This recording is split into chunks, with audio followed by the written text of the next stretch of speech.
Hello শিক্ষার্থীবৃন্দ, আসসালামু আলাইকুম। কেমন আছো সবাই? আশা করি ভালো। তো গত ভিডিওতে আমরা ইলেকট্রন বিন্যাস দেখছিলাম। তো আজকে এই পর্বে দেখবো হচ্ছে ইলেকট্রন বিন্যাসের কিছু ব্যতিক্রম। হ্যাঁ, তো ইলেকট্রন বিন্যাসের কিছু ব্যতিক্রম নিয়ম। তো এই ব্যতিক্রম নিয়ম বলতে কি বোঝালো? তো ওই যে সাধারণ যে একটা নিয়ম ছিল, এই যে এই সিরিয়ালটা ছিল, এই সিরিয়ালটা ফলো করবে না। মানে এই সিরিয়ালটা ফলো করবে, মানে এই নিয়ম অনুযায়ী কিন্তু হবে না। তো এই নিয়মের বাইরে যে ব্যতিক্রম যেটা হবে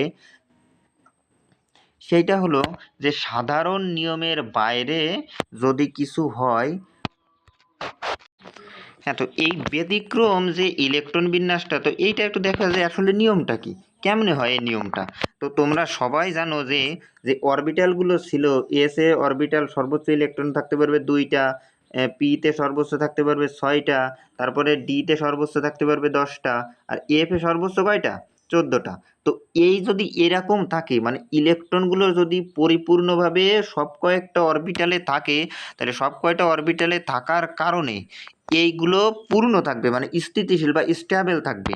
কিন্তু এই স্ট্যাবেল থাকার আর একটা নিয়ম বা পদ্ধতি হলো, ধরো অর্ধেক অর্ধেক করে দেওয়া হলো। এই জায়গায় যদি এসে যদি একটা দেওয়া হয়, তাহলে সেটাও স্ট্যাবেল বলে হিসেবে ধরে নেওয়া হবে, মানে সেটাও স্থিতিশীল ধরে নেওয়া হবে। আর পিতে 6 আছে, 6-এর অর্ধেক কত? 3। তো যদি এখানেও 3টে হয়, তা 3টে দেওয়া হয়, তাহলে কোনো সমস্যা হবে না, স্ট্যাবেল হিসেবে ধরে নেওয়া হবে। তো ডি এর অর্ধেক 5, এই এফ এর অর্ধেক এখানে 14, তাহলে এফ এর 7, এইভাবে কিন্তু স্ট্যাবেল হিসেবে গণ্য করা হবে, ধরে নেওয়া হবে। ঠিক আছে? তো এই যে এখানে দেওয়া হলো কপার, কপারে যে ইলেকট্রন বিন্যাসটা দেওয়া আছে 1s2, 2s2, তারপরে 3p6, 3s, এই যে এই মানগুলো হওয়ার কথা ছিল, স্বাভাবিকভাবে হওয়ার কথা ছিল কিন্তু এই রকম। কিন্তু এই যে ডি এর মান যে 9, এই যে ডি এর মান যে 9, এই যে এইখানে এটাকে যদি স্ট্যাবেল বা স্থিতিশীল করতে হয়, তাহলে ইলেকট্রন বিন্যাসটা কেমন হবে? তাহলে ইলেকট্রন বিন্যাসটা হবে এইরকম। এই যে এখানে এরা 3D, 4s এর আগে 3D দিয়েছে না, তোমরা এই আগে 4s দিতে পারো, তারপরে 3D দিতে পারো, হবে কিন্তু তাইলে। হ্যাঁ, এরা আগে 4s দিয়েছে, এই 3D দিয়েছে, কোনো সমস্যা নেই। এবার দেখো এইখানে 10টা, আর এইখানে এই যে 2টা ছিল, এই যে এইখানে এই যে 2টা ছিল, এই 2টা থেকে একটা নিয়ে ওই 3D থেকে দিয়ে দিল, তাহলে এইটাও স্ট্যাবেল থাকলো, এইটাও স্ট্যাবেল থাকলো।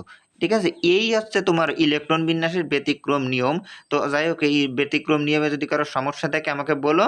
118টা মৌলের ভিতরে সব কয়টা যে কতগুলো ব্যতিক্রম আছে ওইগুলো একসঙ্গে দেখাই দিব। তো ধন্যবাদ, ভালো থাকো, সুস্থ থাকো, আসসালামু আলাইকুম।